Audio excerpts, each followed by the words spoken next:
Sige, hayaan mong i-judge ka nila. Hayaan mong mag-doubt sila sa'yo. Sino ba yung mga putang inang yan? Unang-una sa lahat, wala namang ambag sa buhay mo yan. May mga tao talagang pinanganak na lumaki sila na nagiging judgmental. Tangina ng mga yan, wala namang mga bitaw. Yung mga taong yan yung mga init na inaabangan kang magkamali. At sila din yung mga taong naubos na yung oras sa pagja-judge to the point na wala nang nangyari sa buhay nila. Masyado silang naboko sa iyo Masyado kanilang minamanmanan ngayon.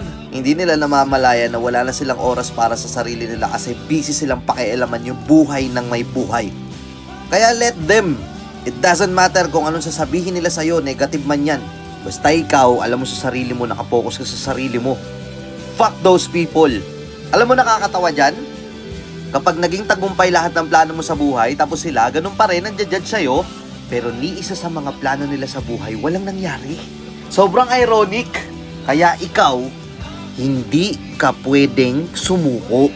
Kasi kailangan mo pang ipakita sa kanila, kailangan mo pang ipabuka sa kanila na mali sila. And I know na kaya mo yan. Alam ko, mahirap. Alam ko, nakakarindi. Pero tatandaan mo na kapag nag-focus ka sa sarili mo at pinabayaan mo yung mga taong judgmental sa paligid mo, alam mo sa sarili mo na ikaw yung magtatagumpay at sila hindi. Nakuha! Let's go! Peace out, boy.